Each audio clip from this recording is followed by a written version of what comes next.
ওই যে ছেলে, চল চল। কথাটা শুনে উপরের দিকে তাকালাম, দেখি ঈশিতা ম্যাডাম। আর কথাটা না বাড়িয়ে গাড়িতে বসে চালানো শুরু করলাম। ম্যাডামকে কলেজে নিয়ে যেতে হবে, আগে নিয়ে যাই তারপর কথা বলি আপনাদের সাথে। শোন, কলেজ শেষ না হওয়া পর্যন্ত এখানেই থাকবে। এসে যদি না পাই খবর আছে। জি ম্যাডাম। যত সব। তারপর ম্যাডাম চলে গেল। আসলে ম্যাডাম এমনই, এই তো 3 বছর আগেও ঠিক ছিল, কিন্তু গত 6 মাস ধরে ম্যাডাম কেমন যেন হয়ে যায়। আগে আমাকে তুমি করে বলতো, এখন তুই করে বলে। আগে ভালোভাবে কথা বলতো সবার সাথে, কিন্তু এখন রেগে রেগে কথা বলে সব ছেলেদের সাথে। তো অনেক কথা বললাম, আমার পরিচয় তো দিলাম না। আমি রাকিবুল হাসান, পড়ালেখাটা জানতে চাবেন না, পরে আমিই বলবো। আর ইনি হলেন ঈশিতা ম্যাডাম, পুরা নাম ঈশিতা নূর মায়াবতী, সবাই ঈশিতা বলে ডাকে, তাই আপনারাও তাই শুনবেন। সংসদ সদস্য মির্জা মোজাম্মেলের মেয়ে, একমাত্র মেয়ে। কিন্তু ম্যাডামকে দেখে মনে হয় না যে তিনি এত বড় নেতার মেয়ে। অহংকার, রাগ কোনোটাই ছিল না। কিন্তু ওই যে 6 মাস, ওই 6 মাসেই ম্যাডামের এত পরিবর্তন।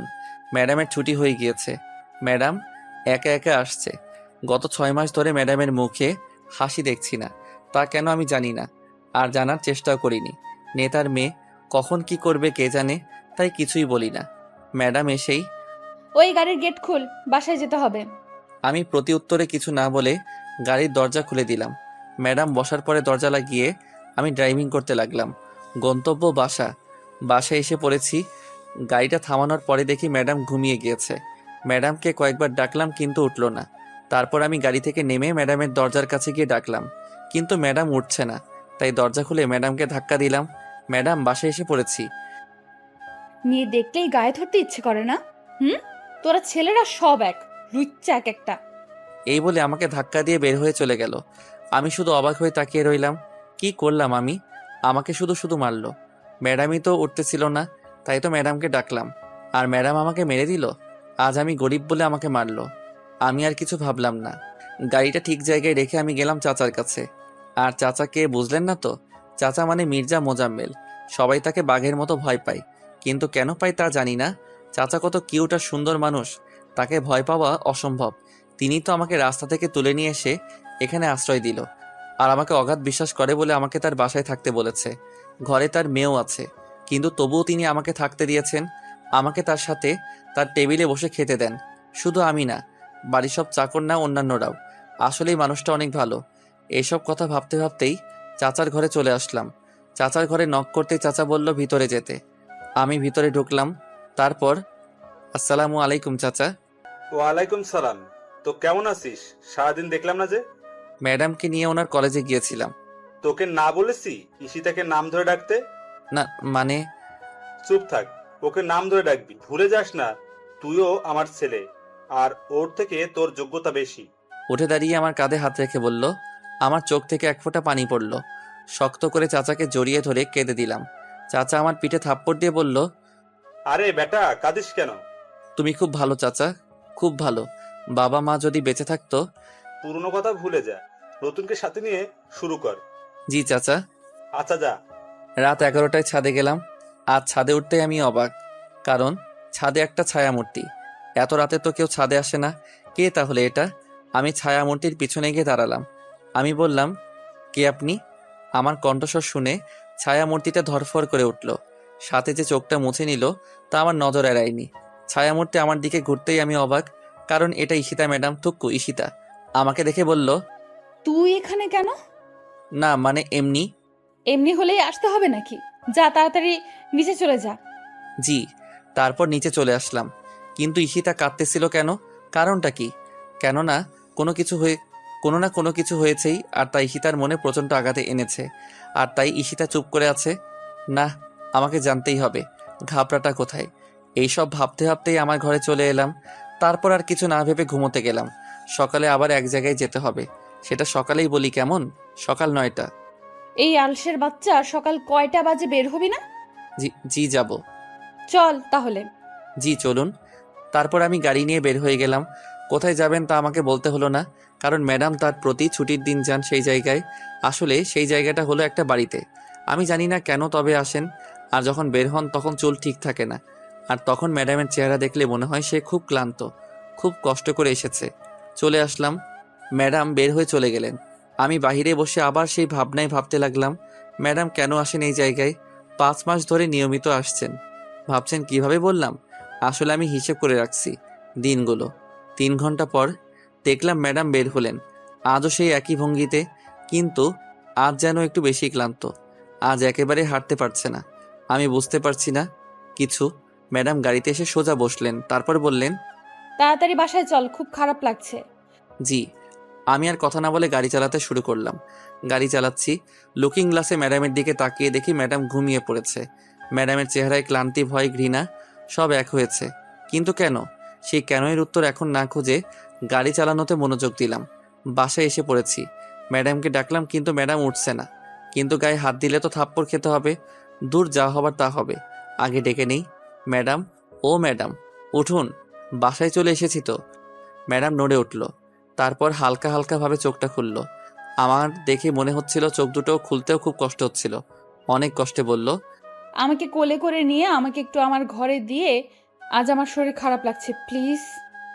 আমি কোলে নিলাম ম্যাডামকে। তারপর ম্যাডামকে নিয়ে উপরে উঠছি। সবাই হয়তো অবাক হচ্ছে, আমার কি। তারপর দেখি চাচা আমাকে দেখে দৌড়ে আসলো। তারপর বলল, কি হয়েছে রাকিব? ওর এই অবস্থা কেন? কিছু না চাচা, মাথা ঘুরে পড়ে গিয়েছিল। তারপর বাসার সামনে নিয়ে আসার পরে আমাকে বলল যে কোলে করে নিয়ে যেতে, তাই। বুঝেছি, আমি ডাক্তারকে আসতে বলছি, তুই ওর কাছে থাক। আচ্ছা। তারপর ম্যাডামকে তার ঘরে নিয়ে শুইয়ে দিলাম। মুখটা কত কিউট লাগছে, কিন্তু কষ্টের ছাপ বোঝা যাচ্ছে। আমি কিছু বুঝতেছি না। মহিলা ডাক্তার আসলো, তারপর ম্যাডামকে দেখলো। ম্যাডামকে দেখার সময় ডাক্তারের চোখগুলো এমন হয়ে গিয়েছিল যেন কি না কি দেখছে। তারপর চাচাকে বলল, ভাই, আমার সাথে তাড়াতাড়ি বাইরে আসুন। জি, চলুন। তারপর চাচা আর ডাক্তার চলে গেল। কিছুক্ষণ পরে চাচা এলো, বেশ গুরুগম্ভীর চেহারা নিয়ে। আমার কাছে এসেই বলল, রাকিব, বাবা আমার, সত্যি করে বল না, তোর ম্যাডাম কোথায় গিয়েছিল? তারপর চাচাকে সব বললাম, তবে শুধু আজকেরটাই। তারপর চাচা বলল, জানিস ডাক্তার কি বলেছে? কি? তারপর চাচা যা বলল তা শুনে আমার মাথা ঘুরে গেল। আমি অবাক হয়ে তাকিয়ে রইলাম ম্যাডামের দিকে। তারপর চাচা আমার হাত ধরে বলল, ওর এই সব কথা যদি মিডিয়ার কাছে যায় তাহলে তো সর্বনাশ হয়ে যাবে। এমনি বিরোধী দলগুলো ক্যাসাল করতেছে, আবার যদি এই খবর পায় তো মিডিয়া পুরাই গরম করে ফেলবে। আমি একটু ভাবতে লাগলাম। তারপর চাচাকে বললাম, আমি আছি তো চাচা, টেনশন নেই, ভরসা রাখুন আমার উপর। তোর আশাতেই আছি, আমার মেয়েটাকে সুস্থ করে তোল। আল্লাহের উপর ভরসা রাখুন। হুম, তুই ঈশিতার কাছে যা, আমার কাজ আছে, আমি আসি। আচ্ছা চাচা। এই বলে চাচা চলে গেল। আর আমি ম্যাডামের ঘরে এলাম। ম্যাডাম এখনো ঘুমাচ্ছে। ম্যাডামের কথা ভাবতে লাগলাম, যা করেছে নিজের ইচ্ছায়, কিন্তু তাই বলে এই অবস্থা হবে কেন? তার মানে কিছু সমস্যা আছে, জানতেই হবে সমস্যাগুলো। 10 দিন পর ম্যাডাম আজ সুস্থ, সম্পূর্ণ সুস্থ। আমারও কাজ শেষ। এই 10 দিন একটু কষ্ট হয়েছে, তবে ওইটা ব্যাপার না। ম্যাডামের জন্য এইটুকু করাই যেতে পারে। চাচা তো আর আমার জন্য কম করেনি। আমি আমার ঘরে শুয়ে আছি, এমন সময় ম্যাডামের আগমন। রাকিব, জি ম্যাডাম, বলুন। ধন্যবাদ কেন? আমার সুস্থ করে তোলার জন্য। না না ম্যাডাম, ধন্যবাদ দেওয়ার কিছু নেই, এটা তো আমার দায়িত্ব। আর ম্যাডাম একটা কথা বলি। বল। আগে বলেন, থাপ্পড় দিবেন না? মারবো না, বল। আপনার এই অবস্থা কে বা কারা করলো? আমার এই প্রশ্নটা ম্যাডাম আশা করেছিল মনে হয়, কারণ ম্যাডাম আমার প্রশ্নটা শুনে অবাক হয়নি ঠিকই, কিন্তু ম্যাডামের মুখটা শুকনো হয়ে গেল।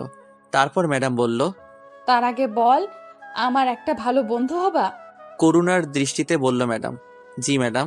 হুম, ম্যাডাম নয়, ঈশিতা। আমরা বন্ধু না? আচ্ছা বাবা, ইশিতাই। এখন বলো। তাহলে শোনো। ম্যাডাম বলতে শুরু করলো, অনার্স প্রথম বর্ষ, কলেজে নতুন। আমার বাবার পরিচয়টা গোপন করে আমি গিয়েছিলাম কলেজটাতে। আমি চাইনি যে আমার বাবার পরিচয়ে সব জায়গায় সুবিধা পেতে, তাই গোপন করা। 6 মাস পর আমার অনেক বন্ধু হয়। সুন্দরী ছিলাম বলে ছেলেরা প্রপোজ করত, কিন্তু রিজেক্ট করতাম। এর মধ্যে লক্ষ্য করলাম একটা ছেলে আমার দিকে ড্যাব ড্যাব করে তাকিয়ে থাকে। আমি তাকালেই মুখটা ঘুরিয়ে নেয়। আমিও অনেক মজা পেতাম বোকা ছেলেটার এই কাণ্ড দেখে। এইভাবেই অনার্স দ্বিতীয় বর্ষে উঠলাম। ছেলেটাকে আমিও ভালোবেসে ফেললাম, কিন্তু ছেলেটা আমাকে কিছুই করে না। প্রতিদিন একটু সেজে যেতাম, কারণ আমি মনে করতাম আজও প্রপোজ করবে, কিন্তু ও করতো না। তবে একদিন হুট করে প্রপোজ করে ফেলে। আমিও অবাক হয়ে যাই। আমিও রাজি ছিলাম বলে প্রপোজটা অ্যাকসেপ্ট করে নেই। শেয়ারিং, কেয়ারিং, ঘুরোঘুরি, আড্ডা সব মিলিয়ে ভালোই ছিলাম। ওর বন্ধুরা যখন ভাবি বলে ডাকতো তখন খুব লজ্জা লাগতো। তারপর এখন থেকে 8 মাস আগে একদিন রাতে আমাকে বলে, ঈশিতা, আমি আর থাকতে পারছি না। সবাই সবার জিএফের সাথে কত কিছু করে, চুমু খায়, আরো কত কি। আর তুমি কিছুই করতে দাও না। দেখো সালমান, বিয়ের আগে এগুলো ঠিক না। আমি জানি না, হয় তুমি আমার সাথে রুম ডেট করবা, না হলে তোমার রাস্তা তুমি মাপতে পারো। সেই দিন ও ফোনটা কেটে দেয়। ও ফোন কেটে দেওয়ার পর আমি অনেক কান্না করি, অনেক। খুব ভালোবাসতাম ওকে। আমাদের রিলেশনের কথা সবাই জানতো। আমি ফ্রেন্ডদের ওর কথা বলি, ওরা কিছু বলে না। আর ও আর ফোন দেয় না, আর আমিও না। এইভাবে 1 মাস কেটে যায়। একদিন আমার বান্ধবীরা বাসায় আড্ডার আয়োজন করে। আমি আড্ডার জন্য পাগল ছিলাম, তাই চলে যাই ওদের বাসায়। ওদের বাসায় সেই দিন কেউ ছিল না, শুধু আমার বান্ধবীরা 2জন ছিল। আড্ডার ফাঁকে ফাঁকে চা, কফি, রান্না সবই চলছিল। আমি রান্না পারতাম বলে ওরা আমাকে রান্না করতে দেয়। আমি রান্না শেষ করে ফ্রেশ হয়ে এসে দেখি ওরা খাবার প্লেটে বেড়ে ফেলেছে। আমার জন্যও বেড়েছিল। আমি খাবারটা খাওয়ার কিছুক্ষণ পরেই আমার মাথাটা ঘুরতে লাগলো। তারপর আর কিছু মনে ছিল না। যখন চোখ খুললাম তখন দেখি সাকিব আমার মুখের উপর তাকিয়ে আছে। আমি ভয় পেয়ে তাকাতেই বলে, আজ কই যাবি? সাকিব, কিছু করো না প্লিজ, আমাকে যেতে দাও প্লিজ। যাবি, যা। তবে তোমার শরীরের দিকে তাকিয়ে দেখো তো। আমি তখন আমার শরীরের দিকে তাকিয়ে দেখি আমার শরীরে কোনো কাপড় নেই। আর ওর দিকে তাকাতেই ও পৈশাচিক হাসিতে হাসতে লাগলো। এমন সময় আমার পেছন থেকে শব্দ আসলো। আমি তাকাতেই দেখি সাকিবের আরো কিছু বন্ধু, ওরাও আমার দিকে তাকিয়ে আছে। জানো, আমার না মরে যেতে ইচ্ছে হচ্ছিল। ও আমাকে তখন বলল যে, এতক্ষণ আমার সাথে করেছিস, আর ওরা ভিডিও করেছে। আর এখন যদি ওদের সাথে না করিস তাহলে এই ভিডিওটা বুঝতেই তো পারছিস।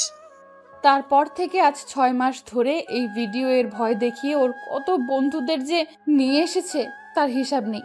কলেজে যখন যাই ওর বন্ধুরা আমাকে খুব খারাপ খারাপ কথা বলে, গালি দেয়। আমার না সহ্য হয় না, কিছু বলি না ভিডিওর কারণে। আর কাল ওরা অনেকেই ছিল, আর তারপর এই অবস্থা। রাকিব, আমি মুক্তি চাই, প্লিজ আমাকে মুক্ত করো। আমি আর পারছি না। আমি আর বলতে পারলো না, আমাকে শক্ত করে জড়িয়ে ধরে কাঁদতে লাগলো। আর আমি কি বলবো তার উত্তর খুঁজতেছিলাম। যে ভালোবাসে একটা মেয়েকে সে কিভাবে এই কাজ করতে পারে, এমন নোংরা কাজ। ইনসাল্ট করে জোর করে রুম ডেট করা, এটাই কি প্রকৃত ভালোবাসা? না, এটা বিকৃত ভালোবাসা। নিজের শারীরিক শান্তির জন্য এটা শুধুমাত্র, তাছাড়া আর কিছুই না। ধিক্কার জানাই তাদের। রাকিব, জি ম্যাডাম। আমার প্রতি ঘৃণা হচ্ছে, তাই না? ছি ছি, কি বলেন? আমি জানি তো। আর ঘৃণা করলেও আমার কিছু যায় আসে না, কারণ 6টা মাস ধরে আমাকে গালি শুনতে হচ্ছে। কলেজে তো মা গালিটা ছাড়া কথাই বলে না, ইনফ্যাক্ট আর বলবেও না। আমি তো আর ওদের কাছ থেকে মুক্তি পাবো না। ওরা আমাকে আমার পুরো জীবন আমাকে কুকুরের মতো লাঞ্ছনা করে যাবে, আমাকে নষ্ট করবে। জানো রাকিব, আমি না তবুও চাই সাকিব ভালো থাকুক, ভালোভাবে বাঁচুক, সুন্দর একটা মেয়েকে বিয়ে করুক। আমাকে তো করবে না, নষ্ট মেয়ে। জানো রাকিব, ওকে না কেন যেন ঘৃণা করতে পারি না। কেন পারি না তা আমি জানি না। হয়তো ভালোবাসি বলে। আত্মহত্যা মহাপাপ, তাই করিনি। তা না হলে কবেই যে মরে যেতাম। আব্বুকে বলতে পারি না, কারণ আব্বুর কলিজা আমি। আব্বু যদি জানে তাহলে মরে যাবে। আমি মুক্তি চাই রাকিব, প্লিজ আমাকে মুক্ত করে দাও। আমি আর পারছি না এভাবে থাকতে। Please Rakib, please. আমি বরাবরের মতো শুধু শুনেছিলাম, আমার কিছু বলার নেই। মেয়েটা কতটা ভালোবাসে ছেলেটাকে, যে ছেলেটা ওর এত বড় ক্ষতিটা করার পরও চাই ছেলেটা ভালো থাকুক। এটাই কি প্রকৃত ভালোবাসা? কি হলো রাকিব, বলো, আমাকে মুক্তির ব্যবস্থা করতে। এই সব কথা শুনে আমি ম্যাডামের চোখের দিকে তাকালাম। চোখ দুইটা কতদিন ঘুমায় না, শান্তিতে ঘুমাতে পারে না। কত রাগী চোখগুলো যেন আহত, ব্যথিত, যন্ত্রণার অসহ্যকর গ্লানি বই নিয়ে যেতে পারছে না। কিন্তু আমি কিভাবে ম্যাডামকে মুক্ত করব একটু ভাবলাম, আর পেয়েও গেলাম। তারপর বললাম, মুক্তি চান? হুম। যা বলবো তা করতে পারবেন? পারবো নাকি পারবো না তা পরের হিসাব, আগে বলো তারপর। তারপর ম্যাডাম বলল, এটা করলে বেশি হয়ে যাবে না? না, আমি যা বলেছি সেটাই। আচ্ছা। আর ওদের ছবিগুলো নিয়ে আসেন, যারা সবার প্রথমে ছিল, আর সেই 2টা মেয়েরও। কেন? কাজ আছে, নিয়ে আসুন। আরে বাবা, আনছি। এত রেগে বলার কি আছে? যান আগে। তারপর ম্যাডাম চলে গেল।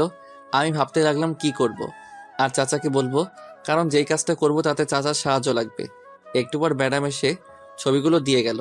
আমি ছবিগুলো নিয়ে চাচার ঘরে গেলাম। চাচা আসবো? আরে আয় আয়, তোর আবার অনুমতি লাগে নাকি? তারপর ভিতরে গেলাম। তারপর কথা বললাম না। আমার কথা না বলা দেখে চাচা বলল, কি রে, কি হলো? কেউ কিছু বলেছে? না তাহলে? চাচা, তোমাকে একটা গল্প বলবো, তারপর মতামত জানাবা। আচ্ছা বল। তারপর ম্যাডামের সাথে ঘটনাগুলো পুরোটা বললাম। বলা শেষ হবে, তারপর চাচার দিকে তাকিয়ে দেখি তার চোখেও পানি। তারপর চাচা বলল, মতামত না, কি বলবো? আমি এমন জায়গায় যদি আমি হতাম, তাহলে শোনার সাথে সাথে ছেলেগুলোকে মেরে ফেলতাম, আর কষ্ট দিয়ে। যে ছেলেটা সবার আগে অভিনয় করেছে তাকে হাতুড়ি দিয়ে বাড়ি দিয়ে মেরে ফেলা উচিত, আর বাকিগুলোকে মেরেই ফেলতাম। আচ্ছা, আর একটা কথা বল আমাকে, কি চাচা? এটা কি গল্প না বাস্তব? বাস্তব, আর আমি প্রতিশোধ নিতে চাই। কিভাবে? তুমি যেভাবে বললা, বলো না চাচা, আমাকে সাহায্য করবা। করব, কিন্তু যার ঘটনা বললি তাকে দেখবি না। কিন্তু পরে? তুই এটা করতে চাস মানলাম, কিন্তু তোর কিছু লাগবে না। কিছু লাগবে মানে কি চাচা, বুঝলাম না তো। আয় আমার সাথে, আর হাসিব জিনিস নিয়ে আয়। তারপর চাচা আমাকে একটা রুমে নিয়ে গেল। হাসির কাপড়ে পেঁচানো একটা কিছু নিয়ে আসলো। তারপর চাচাকে দিল। চাচা কাপড়টা সরাতেই দেখি একটা রিভলভার। চাচা আমার দিকে তাকিয়ে হয়তো আমার অবস্থাটা বুঝতে পারছে, তাই মুচকি মুচকি হাসছে। তারপর আমার কাছে এসে বলল, নে এটা নে। কি হবে এটা দিয়ে?" এটা দিয়ে ওদের শেষ করবি, কিন্তু ওদের এক গুলিতেও মারলে হবে না। ওদের মতো ছেলেদের কষ্ট দিয়ে মারতে হবে, আর তা কঠিন কষ্ট দিয়ে। এমন কষ্ট দিতে হবে যেন শয়তানও যেন কেঁপে ওঠে। ছি চাচা। আর তোকে কিছু শিখিয়ে দিব, সেটা মেনে ওদের মারিস, তাহলে পুলিশ কেন, র্যাব আসলেও তোদের খুঁজে বের করতে পারবে না, বা পারবে না আসল খুনিকে। আচ্ছা তাহলে বলো। তারপর চাচা আমাকে বলল, কি বললো তা আপনাদের না জানলেও চলবে। তারপর চাচার কাছ থেকে বিদায় নিয়ে ম্যাডামের ঘরে এসে ম্যাডামকে সব বললাম। আর এটাও বললাম যে কাল যাব মারতে, একদিনে 70 জনকে মারবো, সাথে মেয়ে দুটোকেও, কারণ ওরাও কম দোষী নয়। তারপর আমি আমার ঘরে এসে কালকের অপেক্ষায় থাকলাম। ভোর 5টা ম্যাডাম আর আমি বেরিয়ে পড়লাম, সাথে প্রয়োজনীয় জিনিসগুলো। প্রথমে যাব সাকিবদের বাসায়। সাকিব একা থাকে। ম্যাডাম আগে উঠে গেল। তারপর আমি, ম্যাডাম দরজা খোলাই রেখেছিল। ম্যাডামকে দেখি সাকিবকে জড়িয়ে ধরে আছে। তারপর সাকিব গেল ওয়াশরুমে। আমি তাড়াতাড়ি করে রিভলভারটা বের করে সাইলেন্সার লাগালাম। তারপর ওয়াশরুমের দিকে তাক করে থাকলাম। ম্যাডামের চোখে পানি, হয়তো ভালোবাসার মানুষটাকে আজ হারিয়ে ফেলবে বলে। আমি আর না তাকিয়ে থেকে সাকিব বের হতেই সাকিবের হাতে গুলি করলাম। সাকিব মাগো বলে চিৎকার দিল। তারপর ম্যাডামের দিকে তাকিয়ে দেখি তার ড্রেস চেঞ্জ। আমি অবাক হয়ে গেলাম, ড্রেস চেঞ্জ এত তাড়াতাড়ি করলো কিভাবে? আমি ভালোভাবে লক্ষ্য করতেই দেখি ম্যাডামের জামা নিচে পড়ে আছে। ম্যাডামের এক হাতে হাতুড়ি আর এক হাতে রান্দা। ম্যাডাম সাকিবের দিকে এগিয়ে যাচ্ছে। তারপর একটা কাগজ বের করলো। তারপর সাকিবকে লিখতে বলল। সাকিব ভয়ে তা লিখে ওর সাইন করে দিল। আর আমি সাকিবের বাঁ হাতে গুলি করি। সাকিব লিখে ম্যাডাম ওকে লাথি মেরে ফেলে দিল আর বলতে শুরু করলো, সাকিব, জানো খুব ভালোবাসতাম তোমায়, খুব। তুমিই আমার সব ছিলে। তুমি যেদিন রুম ডেটের কথা বলো তখন আমার বেশি খারাপ লাগতো। আমাকে তুমি এড়িয়ে চলতা। তুমি না আমায় ভালোবাসতে। তুমি কিভাবে এটা পারলে সাকিব? আমি তোমাকে ভালোবাসতাম তাই বলে এই নয় যে আমি আমার শরীরের অধিকার তোমায় দিয়েছিলাম। আমি তোমাকে কিস বা অন্য কিছু করতে দিতাম না। ইনফ্যাক্ট তোমাকে আমার হাত পর্যন্ত ধরতে দিতাম না। আর তুমি কিভাবে এই নোংরা কাজটা করতে পারলা? আমার সব কিছুর উপরে আমার স্বামীর অধিকার আছে, আমি তা মানি আর বিশ্বাস করতাম। আর তোমার জন্য তাকে ঠকাতে হবে আমাকে? তোমার বেঁচে থাকার অধিকার নেই। তোর মতো শয়তান বেঁচে থাকলে আরো অনেক মেয়ে নষ্ট হবে। এক ভয়ঙ্কর চিৎকার দিল সাকিব, কারণ ম্যাডাম সাকিবের 2 পায়ের ফাঁকে সজোরে বাড়ি মারে আর ছেলে বলে তার প্রাণ এই একেবারে চলে যায়। তারপর ম্যাডাম রান্দা হাতে নিল। তারপর বলতে লাগলো, আমি তোকে ভালোবাসি না। এটা বলতে লাগলো আর কোপাতে লাগলো। আমি কিছু না বলে দেখতে লাগলাম। সাকিবের শরীরটা পুরো গরুর কাটা মাংসের মতো হয়ে গেছে, আর মুখটা ম্যাডাম হাতুড়ি দিয়ে বিস্টে একটা অবস্থা করে কাগজটা সাকিবের মুখে ছুঁড়ে দিয়ে চলে আসলাম। আর কাগজে লেখা ছিল আমি ধর্ষক। এভাবে 70 জনকে শেষ করলাম, সাথে ওই মেয়ে দুটোকেও।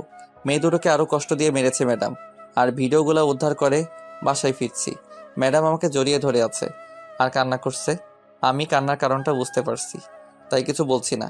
আমিও সময়ের সাথে তাল মিলাতে ম্যাডামকে জড়িয়ে ধরলাম। ম্যাডাম কিছু বলল না, তবে কান্নার বেগ বেড়ে গেল। আমরা বাসায় এসে পড়েছি।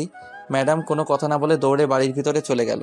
আমিও আমার ঘরে এসে একটু ঘুমাতে চেষ্টা করলাম আর ঘুমিয়ে পড়লাম। ঘুম ভেঙে গেল কেন তা জানি না। একটা অপরাধবোধ জেগে উঠছে মনের মধ্যে, অন্যরকম একটা ফিল, তা ভাষায় বোঝানো যাবে না। আমি আর না ভেবে ফ্রেশ হতে গেলাম। ফ্রেশ হয়ে এসে চাচার ঘরে গেলাম। চাচার জিনিসগুলো তো দিতে হবে, তাই চাচার ঘরে গেলাম। চাচা আসবো? হুম, রাকিব আয়। চাচা এই যে তোমার রিভলভার আর বুলেটগুলো নাও। আরে আরে কি করছিস? আমি এইগুলো নিয়েছি তোকে নেওয়ার জন্য নাকি? তাহলে? আরে পাগল, এইগুলা হলো এখনকার নিরাপত্তার জিনিস। রাখ এইগুলা তোর কাছে। আর এইটা রাখ, এটা হলো লাইসেন্স। এটা দেখালে পুলিশ তোকে ধরবে না যদি দেখে। ও আচ্ছা। আচ্ছা রাকিব, একটা সত্যি কথা বলবি? কি চাচা? তুই আজ কার জন্য প্রতিশোধটা নিলি? সেটা জানা কি খুব জরুরি? হ্যাঁ। ঈশিতার। চাচা পানির গ্লাস নিয়ে পানি খেতে নিয়েছিল। ধূপ করে চাচার হাতের পানির গ্লাসটা পড়ে গেল। কারণ চাচা চমকে গিয়েছিল। কারণ কোনো বাবা যদি তার মেয়ের এইরকম বাজে একটা হ্যারাসমেন্টের কথা শুনে তাহলে চমকাবেই। কারণ মেয়ে বাবাকে আর বাবা মেয়েকে সবচেয়ে বেশি ভালোবাসে। চাচা আমার দিকে তাকিয়ে আছে। চাচার চোখ থেকে টুপ করে এক ফোঁটা পানি পড়ল। কাজের টেবিলের উপর চাচা উঠে দাঁড়ালো। তারপর আমাকে কিছু না বলে হাঁটতে লাগলো। আমি জিনিসগুলো নিয়ে চাচার পিছু যেতে শুরু করলাম। চাচা ইশতা ম্যাডামের ঘরে যাচ্ছিলেন। চাচা ম্যাডামের ঘরে ঢুকলেন আর সাথে আমিও ম্যাডামের ঘরে ঢুকলাম। দেখলাম ম্যাডাম গুটিসুটি মেরে ঘুমিয়ে আছে। কত মায়াবী লাগছে ম্যাডামকে। চাচা ম্যাডামের কাছে যেয়ে ম্যাডামের কপালে একটা চুমু দিলেন। তারপর ম্যাডামের হাত ধরে কান্না করতে লাগলেন। চাচা রাজনীতি করেন। চাচাকে এভাবে আমি কখনো দেখিনি এভাবে ভেঙে পড়তে।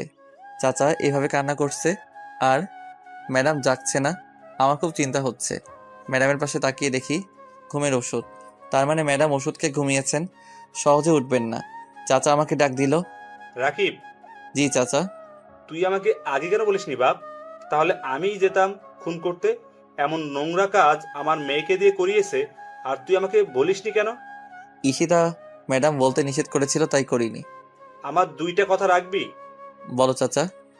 এক, তুই মাস্টার্সে ভর্তি হয়ে যা। আর আর কি চাচা? জানি না কথাটা তুই কিভাবে নিবি। আমাকে হয়তো স্বার্থপর ভাববি, কিন্তু বলছি ঈশিতাকে তুই বিয়ে করবি। দেখ, আমি তোকে জোর করব না, তোর ইচ্ছা। তোকে যখন আমি আমার বাড়িতে নিয়ে আসলাম তখন থেকেই আমি ঠিক করে রেখেছিলাম, তাই ঈশিতার কাছাকাছি রেখেছিলাম যাতে ওকে বুঝতে পারিস। কিন্তু এই ধরনের ঘটনা আমি জানতাম না রে। তোর ইচ্ছে, তুই কি করবি? আমি রাজি চাচা। ভেবে দেখ রাকিব। আমার ভাবা শেষ চাচা। আচ্ছা, কাল সকালের মধ্যে তোর কলেজে ভর্তি হবার কাগজ পেয়ে যাবি। আচ্ছা চাচা। এই বলে চাচা চলে গেল। আমি কেন রাজি হলাম তা নিয়ে প্রশ্ন এসেছে নিশ্চয়ই। আসলে চাচা আমাকে রাস্তা থেকে কুড়িয়ে এনেছে। আমি চাচার কাছে না আসলে খারাপ পথে চলে যেতাম, কিন্তু চাচা থাকাতে তা হয়নি। যে চাচা আমাকে না চিনেন না জেনে আমাকে তার ঘরে জায়গা দিল, আর আমি সেই চাচার মেয়েকে চিনেও বিয়ে করতে পারবো না তার অ্যাফেয়ারের কথা জেনে। এতটা অকৃতজ্ঞ আমি হতে পারিনি, তাই রাজি হলাম। হতে পারে সে ধর্ষিতা। আলো আর আধারে মিলে না হয় গড়ে তুলব নতুন একটা পৃথিবী। সকালবেলা ঘুম থেকে উঠলাম। চাচা সকালে দেখা করতে বলেছিল, তাই দেখা করতে গেলাম। চাচা আমাকে কলেজে অ্যাডমিট করিয়ে দিয়েছে আর তার কাগজই আমাকে দিয়েছে। আমি চাচার কাছ থেকে বিদায় নিয়ে চলে আসলাম। তারপর রেডি হতে লাগলাম। ম্যাডাম এখনও ঘুম থেকে ওঠেনি, তাই ম্যাডামকে ডাকতে ম্যাডামের ঘরে যেতে লাগলাম। চাচা দেখেছিল আর দেখে একটু মুচকি হেসেছিল। আর কেন তা আপনারা জানেন। তারপর ম্যাডামকে দেখি পায়ের জায়গায় মাথা আর মাথায় জায়গায় পা, মানে বালিশে পা আর খাটে মাথা। চুলগুলো মুখের উপর পড়ে আছে। দেখতে পেতনির মতো লাগছিল। সেই পেতনিটাকে কি যেন বলে? মনে পড়েছে, চুলওয়ালি পেতনি। আপনারা আবার ওকে বললেন না কিন্তু। তারপর ম্যাডামের কপালে ছোট করে একটা চুমু দিলাম। তারপর ডাক দিলাম, ঈশিতা, এই ঈশিতা, ওঠো, কলেজে যেতে হবে তো, ওঠো। কোনো সাড়া নাই। পানি ঢেলে দিব কিন্তু। ওঠো, ওঠো বলছি। বুঝেছি কি করতে হবে, শুয়ে থাকো, দেখাচ্ছি মজা। পানি আনতে যাওয়ার জন্য যখন উঠে দরজায় চোখ পড়ল, তখন দেখলাম কি যেন একটা ছায়া সরে গেল দরজা থেকে। আমি কিছু মনে না করে পানি নিয়ে আসলাম, কম না, 1 বালতি। তারপর ধূপ করে ঈশিতার শরীরের উপর মারলাম। পানিটা অনেক ঠান্ডা ছিল। পানির স্পর্শ পেতেই ঈশিতা লাফ দিয়ে উঠে চিৎকার দিতে যাবে, এমন সময় আমি ওর মুখে হাত দিয়ে দিলাম। ও আমার দিকে রাগী দৃষ্টিতে তাকিয়ে আছে, আর আমি ভিলেন মার্কা হাসি দিলাম। তারপর ঈশিতা, আব্বু। হায় হায়, এখন কি করি? ঈশিতার কান্না শুনে চাচা দৌড়ে আসলেন, আর ঈশিতাকে দেখে বললেন, কিরে মা, কাঁদছিস কেন? দেখো না বাবা, রাকিব ভিজিয়ে দিছে। রাকিব, আরেক বালতি ঢেলে দে। জি চাচা, তোমার কথা কি ফেলতে পারি নাকি আমি? হুম। চাচা চলে গেল। ঈশিতার দিকে তাকিয়ে দেখে আমার দিকে রাগী দৃষ্টিতে তাকিয়ে আছে, আর আমি ভিলেনের মতো হাসছি আর ঈশিতার দিকে এগিয়ে যাচ্ছি। ঈশিতা আমার দিকে তাকিয়ে থাকায় মনে করেছে আমার হাতে বালতি আছে। আমার হাতে বালতি আছে ঠিক আছে, কিন্তু তাতে পানি নেই। ঈশিতা আমার এইভাবে তাকিয়ে থাকা আর ওর দিকে এগিয়ে আসতে দেখে ভয় পেয়েছে হয়তো, তাই বলছে, এই তুমি আমার দিকে এইভাবে এগিয়ে আসছো কেন? কি হলো? কথা বলো না কেন? নিশ্চুপভাবে ওর দিকে এগিয়ে যাচ্ছি। ওর খুব কাছাকাছি যখন আসলাম তখন ও আমাকে টান দিয়ে বিছানায় ফেলে দিল। ও আমাকে এতই জোরে টান দেয় যে আমি ক্রমেই উপরে পড়ে যাই। কিন্তু আমি ওর উপরে পড়লাম ঠিক আছে, কিন্তু আমি পড়তেই ওর ঠোঁটের সাথে আমার ঠোঁট এক হয়ে গেল। কিছুক্ষণ পরে ও আমাকে ধাক্কা দিয়ে ফেলে ঘরের একপাশে গিয়ে দাঁড়ালো। তারপর আবার আমার দিকে ফিরে তাকিয়ে আমার কাছে এসে আমার জামার কলার ধরে উঠালো, তারপর আবার ফেলে দিল। আমি পড়ে যাবার পর ও আমার উপরে উঠল, তারপর আমাকে বলল, পিচ্চি পণ্ডিত আমার, খুব পাজি হয়ে গেছো। এই বলে আমার গাল দুটো টেনে দিয়ে দৌড় দিয়ে পালালো। আমি একটু আগের ঘটনা মনে করার চেষ্টা করতেছি, কিন্তু মনে করতে পারতেছি না, তাই আর চেষ্টা করলাম না। আবার তো কলেজে যেতে হবে, তাই রেডি হতে গেলাম। রেডি হয়ে ব্রেকফাস্ট করতে নিচে নামলাম।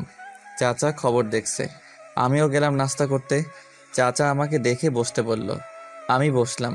খবরটা শুনে আমি অবাক হলাম, কারণ খবরটা ছিল এরকম, একদিনেই ৭২ খুন, আর নিহতের সবাই ধর্ষণের স্বীকারোক্তি দিয়েছে, আর সরকার সেই হত্যাকারীর শাস্তি প্রকাশ্যে মাফ করে দিয়েছে। আমার ভিতরের অপরাধ বোধ কমে গেল অনেকখানি। ঈশিতাও কখন এসেছে জানি না, কিন্তু ওর মুখেও প্রশান্তির হাসি ঠোঁটের কোণে দেখা যাচ্ছে। অনেক দিন পরে আমি এই হাসিটা দেখলাম। বের হলাম কলেজে যাবার জন্যই, তবে আজ পার্থক্য হচ্ছে আমি কলেজে যাচ্ছি আর ঈশিতাও।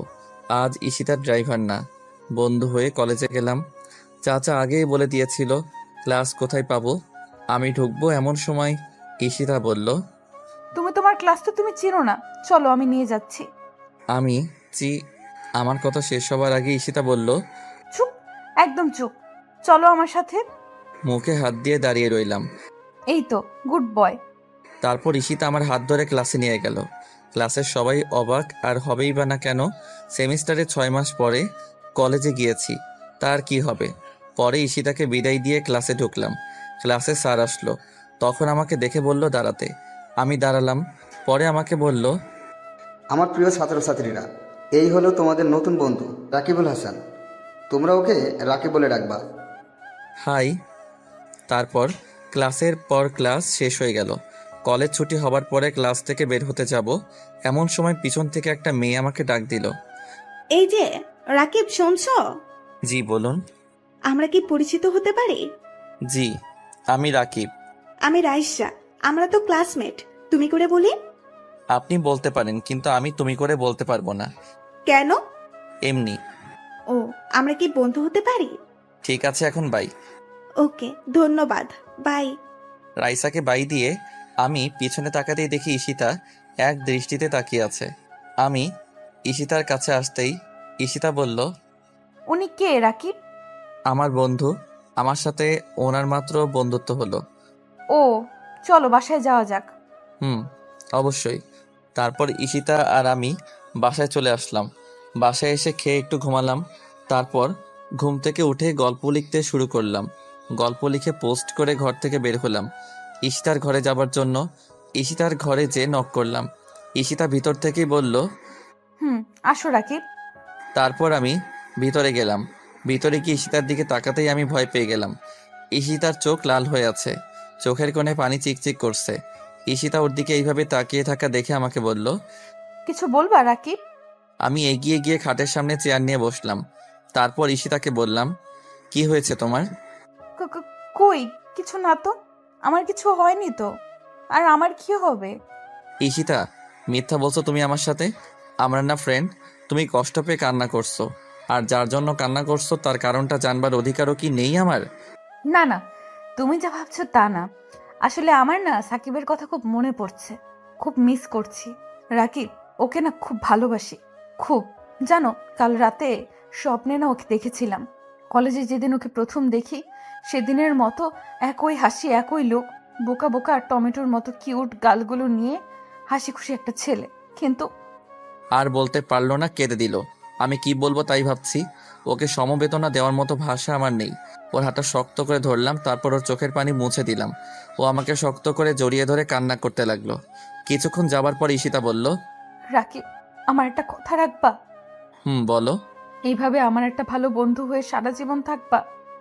থাকবো ঈশিতা। ঈশিতার কোনো কথা বললো না, আমিও বললাম না। সন্ধ্যায় আমি পড়তে বসেছি, এমন সময় ঈশিতা আমার ঘরে আসলো।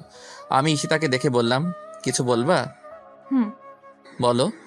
আমি তোমার সাথে পড়বো। অবাক হলাম এমন আবদার শুনে, তারপর বললাম, আচ্ছা আসো। Thank you. তারপর আমার পাশের চেয়ারে বসে পড়তে লাগলো। আমার সন্দেহ হচ্ছে ও পড়তে আসছে নাকি আমার দিকে তাকিয়ে থাকতে আসছে। আমি যখনই তাকাই তখনই দেখে আমার দিকে তাকিয়ে আছে। একটু পরে ঈশিতা আমাকে বলল, রাকিব, কি? এই পড়াটা বোঝায় দাও। আচ্ছা, দাও দেখি। হুম, এই যে এটা। তারপর আমি বইয়ের দিকে তাকিয়ে বোঝাতে লাগলাম। আমি বোঝাচ্ছি আর ও আমার দিকে হা হা করে তাকিয়ে আছে। এভাবে তাকিয়ে থাকতে দেখে আমার একটু রাগ হলো, তাই বললাম, এই তোমার সমস্যা কি? তুমি পড়া বাদ দিয়ে আমার দিকে তাকিয়ে আছো কেন? এই, তুমি আমাকে বকা দিলা? হুম হুম হুম হুম, তোমার সাথে আড়ি। তুমি পচা, আমাকে বকা দাও। হুম। বাচ্চাদের মতো কান্না করতে করতে আমার ঘর থেকে চলে গেল। মেয়েটা আসলেই কেমন যেন, একটু পাগলি পাগলি। রাতে খাবার খেতে টেবিলে গেলাম। ঈশিতা আমার সামনে চেয়ারে বসলো। আমাকে দেখে ভেঙচি দিয়ে মুখটা ঘুরিয়ে খাবার নিয়ে ওর ঘরে চলে গেল। বুঝলাম পাগলিটা অনেক রাগ করেছে। আমি খাবার খেয়ে ঘরে গেলাম। রাত 2টা। ঘর থেকে বের হলাম ছাদে যাব বলে। গভীর রাতে শহরের বাতাসটা ভালো লাগে, গায়ে শিহরণ ধরিয়ে দেয় বাতাসটা। ঢাকার এই সময়টায় সমস্ত নিস্তব্ধতা চলে আসে মনে। এক অন্যরকম অনুভূতি, সুখ, সুখ অনুভূতি, যা সবাই চায়। আমিও নেই, রোজ রাতে নেই জোনাকি পোকার জিজি ডাক আর বাদুড়ের ছোটাছুটি দেখতে খুব ভালো লাগে। আমি ছাদে দাঁড়িয়ে আছি, এমন সময় কারোর পায়ের আওয়াজ শুনলাম। আমি পিছনে তাকাতেই দেখি ঈশিতা আসছে। ঈশিতা উঠতেই আমাকে দেখলো, তারপর ছাদের অন্য পাশে গিয়ে দাঁড়ালো। রাগ কমেনি, রাগ আমাকে ভাঙাতেই হবে, তাই আমিও গেলাম। ঈশিতার কাছে যে বললাম, ঈশিতা, আমি সরি, প্লিজ মাফ করে দাও, প্লিজ। দুই মাত্র শর্তে মাফ করতে পারি। সব শর্ত মানব, বলো। 1, আমি যখনই বলবো তখনই আমাকে কোলে নিতে হবে। 2, আমাকে পাপ্পি দিতে হবে। আমি অবাক হলাম এমন আবদার শুনে, আর খুশিও হলাম। পাপ্পি আর কোলে নিতে হবে, উফ, কি ফিলিংস, পুরাই পাংখা। ঈশিতার দিকে তাকিয়ে আছি, ঈশিতা আমার দিকে নয়, ও তাকিয়ে আছে নিচের দিকে। হঠাৎ ঈশিতা বলে উঠল, কি, রাজি না তাই তো? না হলে নাই, আমি গেলাম। এই বলে চলে যেতে লাগলো। আমি আবুল হয়ে গেছি এমন কথা শুনে। তারপর তাড়াতাড়ি করে বললাম, আমি রাজি তো। সত্যি? হুম। নাও, এখন কোলে করে নিয়ে আমাকে আমার ঘরে দিয়ে আসো। যথাস্ত মহারানী। এই বলে ঈশিতাকে কোলে তুলে নিলাম। আমি কোলে নিতেই মেয়েটা লজ্জায় লাল হয়ে গিয়েছে, দুহাত দিয়ে আমার গলা জড়িয়ে ধরেছে। আমি ওকে ওর ঘরের সামনে এনে ওকে আমার কোল থেকে নামিয়ে দিলাম। আমি চলে আসব এমন সময় ঈশিতা বলল, আমার শর্তের আরেকটা জিনিস কই? ও, ভুলে গেছিলাম, সরি, এই নাও। থ্যাংক ইউ পিচ্চি পণ্ডিত। আমি জানতাম তুমি আমার কপালে কিস করবা। আমার ধাক্কা লাগলো। ও আমার নিকনেম কিভাবে জানলো, তাই প্রশ্ন করলাম, তুমি এই নাম কোথায় পেলা? কেন? না মানে আমি তো তোমাকে আমার এই নাম তোমায় বলিনি। তাহলে? এত জানার দরকার নাই তোমার, তুমি ঘরে গিয়ে ঘুমাও। আচ্ছা। তারপর আমি পিছনে ঘুরে আমার ঘরে আসছি। এমন সময় ঈশিতা আমায় ডাক দিল। রাকিব, বলো। তুমি কি রাগ করেছো? না, রাগ করিনি। রাগ করবো কেন? এই রাকিব, আমার দিকে তাকাও, মাথাটা ওঠাও বলছি, ওঠাও। বলো। এই কি, তুমি আমার উপর অভিমান করেছো কেন? আমি খুব সরি গো, আমার পিচ্চিটা খুব ভালো। এই নাও, তোমাকেও একটা জিনিস দিলাম। উম্মুয়া। আমার গালে কিস করলো।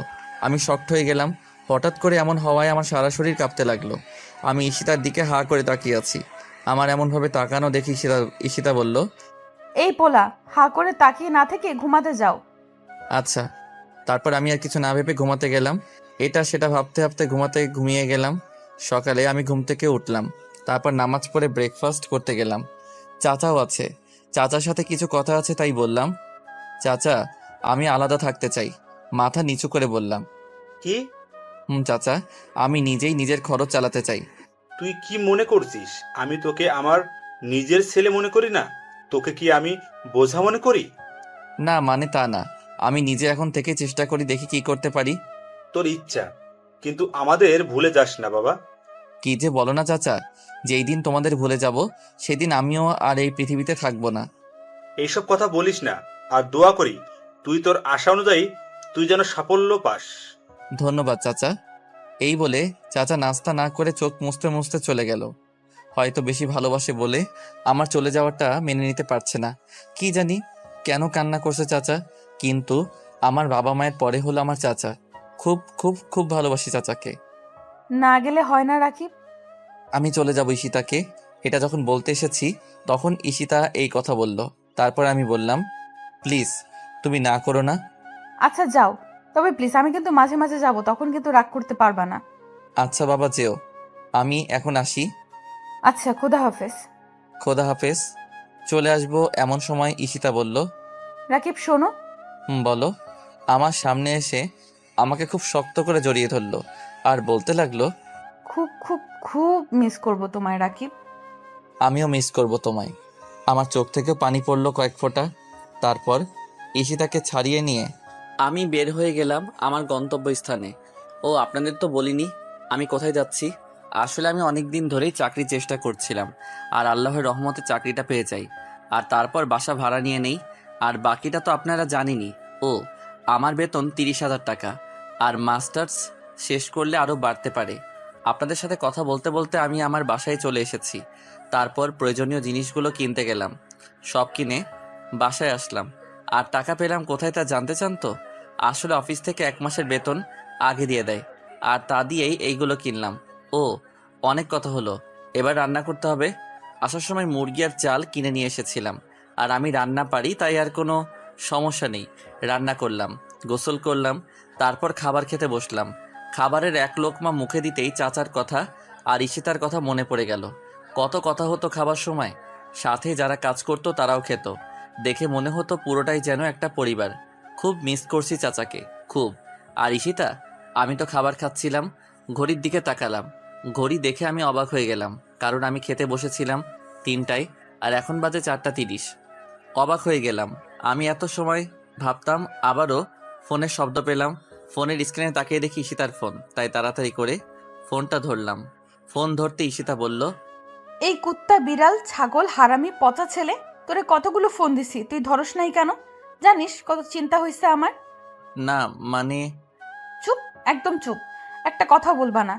আগে বলো, তুমি খেয়েছো রাকিব? তুমি খেয়েছো? এই, তোমার সাথে ফ্রেন্ডশিপ হবার পর থেকে তোমাকে ছাড়া খেয়েছি? না। তাহলে তোমাকে তো এর জন্যই ফোন দিলাম। আচ্ছা, আমি খেয়ে তোমাকে ফোন দিচ্ছি। রাকিব, রাকিব শোনো না, বলো। আমাকে পাপ্পি দাও। কি? শর্তের কথা ভুলে গেছো? ও, এই নাও। Thank you. এই বলে কেটে দিল। আসলেই পাগলি মেয়ে একটা, কখন যে কি করে। আর পাগলি না হলে কি এরকম আবদার করে? পরের দিন সকালে উঠে আগে কলেজে গেলাম, কারণ আমি যে চাকরি করি তাতে একটা কাগজ লাগবে, তাই। না হলে আজকে থেকে জয়েন দিতাম। কলেজে গিয়ে প্রিন্সিপাল স্যারের কাছ থেকে কাগজটা নিয়ে চলে আসছি, এমন সময় পিছন থেকে ডাক এলো। রাকিব, পিছনে তাকিয়ে দেখি রাইসা।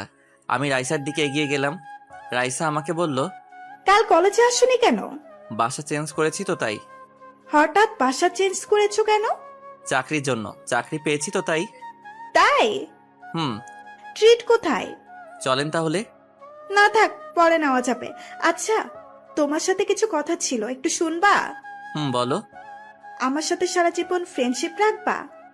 আপনার সাথে সারা জীবন ফ্রেন্ডশিপ রাখবো। ধন্যবাদ তোমায় রাকিব।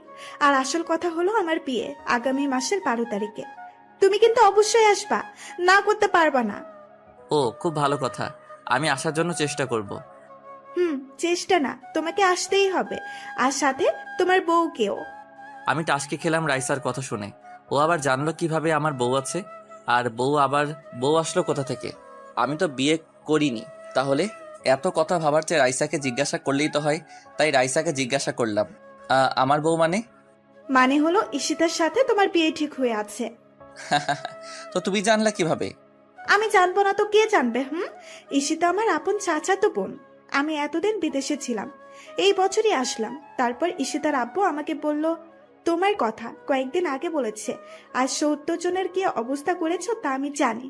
আর ভালো করেছো, ঈশিতার জায়গায় আমি থাকলে ওদের ভিডিও দিয়ে ওদেরই ১২টা বাঁচালাম। আর ঈশিতা মেয়েটা খুব সহজ সরল, ওর মনে এত প্যাচ ছিল না। আমি সব জানতাম। সাকিবের সম্পর্কে ওকে না করেছিলাম রিলেশন করতে, কিন্তু ও হয়তো অনেক ভালোবেসে ফেলেছিল। আর এটাই ওর জীবনের সবচেয়ে বড় ফুল, আর এটাই সারা জীবন বয়ে বেড়াতে হবে ওকে। আমি জানি না কেন তুমি রাজি হয়েছো এই বিয়েতে, কিন্তু যাই করো প্লিজ ঈশিতাকে কষ্ট দিও না। অনেক কষ্ট সহ্য করেছে মেয়েটা, প্লিজ রাকিব কষ্ট দিও না। কেঁদে কেঁদে বলল রাইসা। আমি রাইসার কথাগুলো শুনছিলাম। রাইসা মিথ্যা বলেনি। ঈশিতা মেয়েটা অনেক বোকা, কিন্তু অসম্ভব ভালো। ঈশিতা আমাকে বলল না কেন যে রাইসা ওর বোন? ঈশিতা তো দেখেছিল রাইসা আর আমাকে, তাহলে ও বলল না কেন? আমার ভাবার সময় রাইসা বলল, কি হলো, দাও কথা দাও। দিলাম কথা। ঈশিতাকে আমি কষ্ট দিব না। খুব খুব খুব ধন্যবাদ তোমায়। আর কাল সকালের বাসে আমরা যাব, তুমি আর তোমার বউ একসাথে আসবা।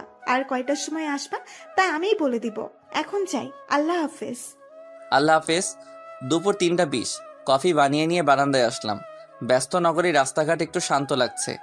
রাস্তায় গাড়ির এত চাপ নেই। গাড়িগুলো ছুটে চলছে আপন গতিতে নির্দিষ্ট গন্তব্যস্থলে। গাড়িগুলোতে হয়তো কারো প্রিয়জন, কারো বাবা, অথবা কারো মা। কেউ বা যাচ্ছে কাজে, আবার হয়তো কাজ শেষ করে বাসায় ফিরছে। কিন্তু আর যাই হোক, সবারই নির্দিষ্ট গন্তব্য আছে। কিন্তু আজ আমার মনটা গন্তব্য ছাড়া ঘুরছে। হঠাৎ মোবাইলের আওয়াজে ভাবনার ছেদ পড়ল। কফির মগটা রেখে ফোনটা ওঠাতেই দেখি ঈশিতার ফোন। ওর কথাই ভাবছিলাম। তারপর ফোনটা ধরলাম। হ্যালো ঈশিতা, বলো। কান্নার শব্দ আসছে। হ্যালো ঈশিতা, তুমি কান্না করছো কেন? আমায় মাফ করে দাও রাকিব। আমি অবাক হলাম ঈশিতার কথা শুনে। ও তো কিছু করেনি, তাহলে মাপ চাচ্ছে কেন? কিছু বললাম না, শুধু বললাম, কেন? আমি তোমায় মিথ্যা বলেছি। আমি রাইসা আপুকে চিনি, ও বিদেশে থাকতো। আর ও আমাকে বলতে বারণ করেছিল যে ও আমার বোন। কিন্তু কেন? আমি জানি না, সত্যি বলছি আমি জানি না কেন আপু ওইরকম করেছে। কিন্তু রাকিব, ট্রাস্ট মি, আমি তোমাকে বলতাম, কিন্তু ও আমাকে না করেছিল বলতে বলে, তাই বলতে পারিনি। প্লিজ রাকিব, মাফ করে দাও প্লিজ। আমি মনে মনে একটু হাসলাম। মেয়েটা আসলেই বোকা, নিজেই নিজেকে অপরাধী বানায়। তারপর ওকে বললাম, তুমি আমার সাথে মিথ্যা বলেছ, আমি তোমার সাথে কথা বলবো না। আমি এর উত্তর শুনলাম না। ঈশিতা কাঁদতে থাকলো। আমি চুপ করে আছি, একটু মজা নিব। তারপর হুট করে ফোন কেটে গেল। ফোনটা কাটতেই আমার বুকে কেমন করে যেন ধাক্কা লাগলো। আমি কিছু মনে না করে আমার কাজে মনোযোগী হলাম। পরের দিন আমি রেডি হয়ে রওনা হলাম ঈশিতাদের বাসার উদ্দেশ্যে। ঈশিতাকে নিয়ে তারপর যাব। কিন্তু ঈশিতা কেমন আছে কে জানে, কারণ ও আমার কাছে মাপ চেয়েছিল, কিন্তু আমি করিনি। আর ও আমায় ওর বেস্ট ফ্রেন্ড মনে করে। আর আমি রাগ করলে ওর সাথে কথা বলবো না, আর ও এটা সহ্য করতে পারে না। তাই এইসব কথা ভাবতে ভাবতে ঈশিতাদের বাসায় চলে আসলাম। বাসার ভিতরে ঢুকলাম। আজ সব কিছু কেমন যেন শান্ত শান্ত লাগছে। চাচা নেই কোথাও। আমি সোজা ঈশিতার ঘরে গেলাম। ঈশিতার ঘরে অবাক হয়ে গেলাম, চাচা ঈশিতার পাশে বসে আছে। চাচার চোখে পানি। আমি এবার ভয় পেয়ে গেলাম, ঈশিতা আবার কিছু করে বসেনি তো? সরি ঈশিতা। আমাকে মাফ করেছো? হুম। আমার কিস কোথায়? কতদিন দাও না, দাও কিস দাও। বাচ্চাদের মতো আবদার করে গাল পেতে দিল। হয়েছে? হুম, না হয়নি, মাত্র তো একটা। আর কাল যে অপরাধ করেছো তার জন্য আরো দিতে হবে। ইস, নিজে মনে হয় কিছুই করনি, তুমিও অপরাধ করেছো। ও তাই, তাহলে এই নাও। আমার ঠোঁটে কিস করলো। আমি আমার গায়ে 420 ভোল্টের মতো শক্ট লাগলো, আর সাথে টাসকি খেয়ে গেলাম। ঈশিতা কিস করার কথা গালে, কিন্তু ও করলো ঠোঁটে। তার মানে রাইসার কথাই সত্যি হয়। ব্যাপারটা বুঝতে হবে। তারপর ঈশিতার দিকে তাকালাম। ও লজ্জায় লাল হয়ে নিচের দিকে তাকিয়ে আছে। ওর গাল দুটো লাল টমেটোর মতো হয়ে গিয়েছে। বিনোদন পাচ্ছিলাম আমি। তারপর হঠাৎ আমি আসতে পারি? তাকিয়ে দেখি চাচা খাবার নিয়ে দরজার সামনে খাবারের প্লেট হাতে নিয়ে দাঁড়িয়ে। তারপর আমি বললাম, আরে চাচা, তুমি এসো, ভিতরে এসো। খাবারটা নে, আর এই টাকাগুলো রাখ। তুই তো মাত্র চাকরি পেলি, হাত তো আর টাকা নেই। এইগুলো রাখ, আর ফেরত দেওয়ার চেষ্টা করলে মার খাবি। আচ্ছা। আর সাবধানে যাবি। আচ্ছা চাচা। আসি রে মা, ভালো থাকিস। আচ্ছা বাবা, তুমিও ভালো থেকো। আচ্ছা, খোদা হাফেজ। খোদা হাফেজ। তারপর চাচা চলে গেল। চাচা চলে যেতে ঈশিতা বলল, রাকিব, খুব ক্ষুধা লেগেছে তো। হাত ধুয়ে এসো। তুমি হাত দাও। কেন? আরে, আমি কাটা বাছতে পারি না তো, যদি কাটা গলায় ঢুকে যায় তখন। ও, তাও তো ঠিক। যাও, হাত ধুয়ে এসে আমাকে খাইয়ে দাও। তারপর প্লেট রেখে আমি হাত ধুতে গেলাম। হাত ধুয়ে এসে ঈশিতাকে খাইয়ে দিতে লাগলাম। ওই, তোমার কতক্ষণ লাগবে? 50 মিনিট তো হয়ে গেল। আর একটু। ধুর বাবা, এতক্ষণ যে কি করে কে জানে। তারপর অপেক্ষা করতে লাগলাম। পাক্কা 50 মিনিট হয়ে গেল, মহারানীর কোনো খবর নেই। তারপর 10 মিনিট পরে মহারানী বের হলো। ঈশিতাকে দেখে আমি আবার ক্রাশ নামক বাস খেলাম। ঈশিতা একটা কালো শাড়ি পরেছে আর মেকআপ করেনি। তাহলে এত দেরি হলো কেন? তাই একটু জিজ্ঞাসা করলাম, তোমার এত দেরি হলো কেন? দেরি হলো মানে? মানে সাজলা না, কিন্তু এত দেরি হলো কেন? আর আমি শাড়ি পরতে পারি না, আর ইউটিউব দেখে পড়তেই তো এত দেরি হলো। ও, চলো তাহলে। চলো। তারপর আমরা বাস স্ট্যান্ডে গেলাম। গিয়ে দেখি রাইসা অপেক্ষা করছে। তারপর আমরা বাসে উঠলাম। আমি আর ঈশিতা, রাইসা আর তার বাবা। ওর বাবা কেন আসলো বুঝলাম না। আমি আর ঈশিতা এক সিটে যাচ্ছি। যেতে যেতে কাল সকাল হয়ে যাবে। আমি বাসে ঘুমিয়ে পড়লাম। ঘুম থেকে উঠতেই আমি অবাক হয়ে গেলাম, কারণ আমি ঈশিতাকে জড়িয়ে ধরে আছি আর ঈশিতা আমাকে। তারপর ঈশিতাকে ছাড়িয়ে নিলাম। ঈশিতাকে ছাড়াতে ঈশিতা জেগে গেল। ঈশিতা আমাকে বলল, পানি খাবো রাকিব, পানি দাও। তারপর ব্যাগ থেকে পানি বের করে ঈশিতাকে দিলাম। ঈশিতা পানি খেয়ে আমাকে আবার জড়িয়ে ধরলো। আমি পানির বোতল রাখতে যাব এমন সময় ঈশিতা আমাকে টান দিয়ে বসিয়ে বলল, এই দেখ, আবার যদি উঠিস তাহলে মার খাবি কুত্তা, চুপচাপ বসে থাক। আচ্ছা। ঈশিতা রেগে গিয়েছে, তাই আর কিছু বললাম না, বসে পড়লাম। আর ঈশিতাও আমায় জড়িয়ে ধরলো। ঈশিতার শরীর থেকে একটা মিষ্টি আসছে, সেই গন্ধ আমাকে। পরের দিন সকাল 10টায় রাইসার ডাকে ঘুম ভাঙলো। ঘুম থেকে উঠতে রাইসা বলল, আমরা এসে পড়েছি। তাই ঈশিতাকে ঘুম থেকে জাগিয়ে তুলে বাস থেকে নামলাম। তারপর ঈশিতার মুখ ধুয়ে দিয়ে আমার মুখও ধুলাম। পরে রাইসা অটোতে করে ওদের বাসায় নিয়ে এলো। বাসায় ঢুকে সবার সাথে পরিচিত হলাম।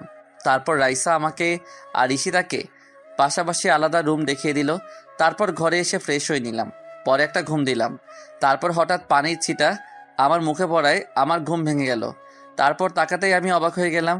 ঈশিতার শাড়ি চেঞ্জ করেছে, মিষ্টি রঙের একটা শাড়ি আর হালকা মেকআপ। এক কথায় মিষ্টি মেয়েটাকে মিষ্টি পরীর মতো লাগছিল। আমার এইভাবে তাকিয়ে থাকা দেখে হয়তো ও লজ্জা পাচ্ছিল, তাই আবার আমার মুখে পানি মেরে দৌড়ে পালালো। আমি একটু হাসলাম। মেয়েটা একদিনে কেমন করে চাঞ্চল্য হয়ে গিয়েছে, ভালোই লাগছে। ফ্রেশ হয়ে বাইরে বের হলাম। কাল গায়ে হলুদ, তাই আজ সব কিছু গোছাবার তোড়জোড় চলছে। আমি আনন্দের সহকারিতা উপভোগ করতে লাগলাম। আস্তে আস্তে বিয়ের দিন এসে পড়ল। রাইসা আর তার বর আবিরের বিয়ে হয়ে গেল। বিয়েতে যখন রাইসা কবুল নামক 3 গোল্ডেন ওয়ার্ডস বলছিল, তখন ওর চোখে পানি দেখেছিলাম। হয়তো চিন্তা করছিল ছেলেটা কেমন, বিয়ের পরে ওর সাথে ম্যাচ করবে কিনা, বা ছেলেটা ভালো হবে কিনা। অবশ্য আমি আমার সোর্স আর মাধ্যমে খবর নিয়েছিলাম ছেলেটা ভালো, শুধু ভালো না খুব ভালো। সেটা অবশ্য রাইসাকে বলেছিলাম, কিন্তু নিজের তো চিন্তা হয়, তাই হয়তো করছিল। বিয়ে শেষ হয়ে গেল। রাইসাকে নিয়ে চলে গিয়েছে। যাওয়ার সময় রাইসা শুধু এতটুকুই বলেছিল আমাকে, ঈশিতার চোখের এক ফোঁটা পানিও যেন মাটিতে না পড়ে, আর যদি পড়ে তাহলে দেখো কি করি আমি। আমি তখন এমন করলাম যে রাইসা কান্নার মাঝেও হেসে দিয়েছিল। এমনকি শুধু রাইসা না, যারা যারা এখানে ছিল তারা আমাদের কথা না শুনলেও আমার মুখ দেখেও হেসে দিয়েছিল। তারপর রাইসা ঈশিতার কানে কানে কি যেন বলল, তারপর চলে গেল। রাইসার বিয়ের একদিন পর আমরাও চলে আসলাম। তারপর থেকে আবার সেই পুরনো রুটিনে চলতে লাগলাম। সপ্তাহে একদিন কলেজে যাবা, ঈশিতার সাথে ঘোরা, রাতে কথা বলা, মেসেজিং করব, শেয়ারিং কেয়ারিং, মজা মাস্তি আড্ডা, এইভাবে চলে গেল 2টা বছর। 2 বছর পর আজ অফিসে যাওয়ার জন্য বের হব, এমন সময় ফোন বেজে উঠল। ফোনটা তুলে দেখি চাচার ফোন। তারপর ফোনটা ধরলাম। আসসালামু আলাইকুম চাচা। ওয়ালাইকুম। তো 2 বছর তো হয়ে গেল, কি ভুলে গেলি নাকি? না চাচা, ভুলি নাই, মনে আছে। হারামজাদা, চাচা না বাবা বলবি, বাবা। আচ্ছা, বাবা বাবা বাবা। আজ রাতে বিয়ে বড় করে করব না, বাসায় কাজে ডেকে বিয়ে পড়াবো আর এতিমখানার মসজিদে মিলাদ পড়িয়ে দিব। চাচা, এটা ভালোই হবে। আবার চাচা? না থুক্কু বাবা। আল্লাহ হাফেজ। আল্লাহ হাফেজ। ফোনটা কেটে দিলাম। চাচার প্রতি সম্মান আমার আবার বেড়ে গেল, কারণ চাচা লোক খাওয়ানোর মতো অযথা টাকা নষ্ট করার চেয়ে এতিমখানে দিচ্ছে। স্যালিউট চাচা। বিয়েটা হয়ে গেল, ঈশিতাকে নিয়ে আমার বাসায় আসলাম। আর ভাবছেন ঈশিতা আগে থেকে জানতো? আসলে তা না। ঈশিতাকে চাচা তুক্কু বাবা বলেছিল আজকেই। আমি জানি ঈশিতা আমায় ভালোবাসে, তাই না করবে না, কিন্তু ঈশিতাকে বাবা অনেক কষ্টে রাজি করিয়েছিল। ঈশিতা যখন রাজি হচ্ছিল না, তখন বাবা নাকি বলেছিল যে 2 বছর আগে থেকেই ঠিক করা। তখন নাকি ঈশিতা রাগী গলায় বলেছিল আমি রাজি। আর রাকিবের খবর আছে, বাবা আমাকে এই নিয়ে সাবধান করেছিল। ঈশিতার কিছু বান্ধবী এসেছিল ঈশিতার সাথে। তারা ঈশিতার সাথে কথা বলা শেষ করে যাবার সময় আমাকে বলল, বিড়ালকে আপনার মারতে হবে না, আজকে বিড়ালে আপনাকে মেরে দিবে। এই বলে ওরা হাসতে হাসতে চলে গেল। আমি ওদের এই কথার মানে ভালোভাবেই বুঝতে পেরেছি। তারপর আমি আমার বাসর ঘর আজ আমার জন্য জমের ঘর বললেও ক্ষতি নেই। ঈশিতা যেইভাবে ফায়ার হয়ে আছে, তাতে করে ফায়ার সার্ভিস এসেও ওর আগুন নিভাতে পারবে কিনা সন্দেহ আছে। তারপর ঢুকলাম, ঢুকতেই আমি অবাক, এ কি বউ কই? আমার পাশে তাকাতেই দেখি ঈশিতা আর্জেন্টিনার জার্সি আর ট্রাউজার পরেছে, আর ট্রাউজারটাও হাঁটু পর্যন্ত। ওকে এই অবস্থায় দেখে আমার নিজেরও লজ্জা লাগছিল। আমাকে দেখেনি, আর যখন আমাকে দেখলো তখন বলল, ওই কি হইছে, এমন ভাবে তাকিয়েছিস কেন? বাবু হইছে থুক্কু, কিছু না। বাবু কোথায়? এখনো হইলই না আবার বাবু। আর তোর কপালটা আজ ভালো যে আর্জেন্টিনার খেলা আছে, না হলে তোর খবর ছিল। যাই হোক, এখন লক্ষ্মী ছেলের মতো আইসক্রিম এনে দে, খাবো আর খেলা দেখবো। রাত 1টা বাজে, আইসক্রিম কোথায় বাবা? কি রাত 1টা? খেলা তো শেষ। আব্বু, খেলা শেষ, আমাকে আগে বললো না কেন? আমার মনে ছিল না তো, সরি। তুমি ইচ্ছা করে বলনি। সত্যি বলছি, আমিও তো আর্জেন্টিনা সাপোর্টার। আর কাল তো রিপিট দিবেই, তখন না হয় দেখে নিব। তুমি চুপ থাকো, একটা কথাও বলবা না। আমার ক্ষুধা লেগেছে, বিরিয়ানি আন আর আইসক্রিম আনো। বিরিয়ানির সাথে আইসক্রিম? যাও। আচ্ছা। আইসক্রিম তো ফ্রিজে অনেক আছে, আর আসার সময় বিরিয়ানির প্যাকেটও এনেছি, বেঁচে গেলাম। তারপর আইসক্রিম আর বিরিয়ানির প্যাকেট নিয়ে ঘরে গেলাম। ঘরে যে একটু শব্দ করতে ঈশিতা ভয়ে চিৎকার দিয়ে উঠলো। তারপর আমাকে দেখে বলল, তো তুমি এত তাড়াতাড়ি কিভাবে আসলা? নিচে যাব কেন? বাসায় তো সব ছিল। তা আগে আনবা না? আরো কত ক্ষুধা লেগেছে, সারাদিন রাগে কিছুই খাইনি। আমি আর কথা না বলে বাড়িয়ে দিলাম খাবারগুলো। ঈশিতা টপাটপ খেতে শুরু করলো। আমি যে তাকিয়ে তাকিয়ে হাসছি তার কোনো খেয়াল নেই। হঠাৎ খাওয়া থামিয়ে আমার দিকে তাকালো। আমি সাথে সাথে হাসি বন্ধ করে দিলাম, না হলে খবর আছে। কিন্তু ও মনে হয় দেখে ফেলেছে। আমার দিকে চোখ বড় বড় করে তাকিয়ে বলল, তুমি খাবা না? হুম। কখন? তুমি খেয়ে নাও, তারপর। না, তা হবে না, এখন থেকে আমরা একসাথে খাবো। আচ্ছা। হইছে, এখন এখানে আমার সামনে বসো, আমি তোমাকে আর তুমি আমাকে খাইয়ে দাও। জো হুকুম রানী। তারপর ঈশিতা আমাকে আর আমি ঈশিতাকে খাইয়ে দিলাম। খাওয়া শেষ করার পর ঈশিতা গেল প্লেট ধুতে। আমি অবশ্য না করেছিলাম, কিন্তু শোনেনি, প্লেট ধুতে যাবেই। প্লেট ধুয়ে ঈশিতা ঘরে আসলো, তারপর মাথাও ওড়না দিল। আমি আগে থেকে দাঁড়িয়েছিলাম। ঈশিতা আমাকে সালাম করলো। আমি ওকে উঠাতেই ও আমাকে শক্ত করে জড়িয়ে ধরলো আর কাঁদতে লাগলো। আমি ওর কান্না দেখে ওকে বললাম, কাঁদছো কেন? তুমি আমাকে কেন বিয়ে করলে রাকিব? তুমি আরো ভালো মেয়ে পেতে, কেন নিজের জীবনটা নষ্ট করলা? কেন? ভালোবাসি বলে। ভালোবাসো কেন? কি আছে আমার? তোমায় দেবার মতো কিছু নেই আমার মাঝে। আছে, তোমার ওই মনটা আছে, ওই চোখগুলো আছে, ওই মায়াবী চোখের মায়াবিনীকে চাই। তোমার মিষ্টি মনটা চাই, আমার তোমাতে চাই। আমার রাজ্যের রানীর জায়গাটা খালি তো, তুমি এসে পূর্ণ করো সেই জায়গা। তোমায় ছাড়া যে সেখানকার অধিকার আর কারো নেই সীতা। ভালোবাসি বলেই তোমাকে চাই। মন পিঞ্জিরায় খুব যতনে সাজিয়েছি তোমায়। ভালোবাসি। আমাকে কষ্ট দিবা না তো? আমাকে অনেকগুলো ভালোবাসবা তো? কষ্ট দিব না, আর এতগুলো ভালোবাসবো তোমায়। ভালোবাসি তোমায় রাকিব। আমিও ভালোবাসি তোমায় ঈশিতা। আমিও জড়িয়ে নিলাম ঈশিতাকে আমার ভালোবাসার চাদরে। ধন্যবাদ সবাইকে আমাদের পাশে থাকার জন্য।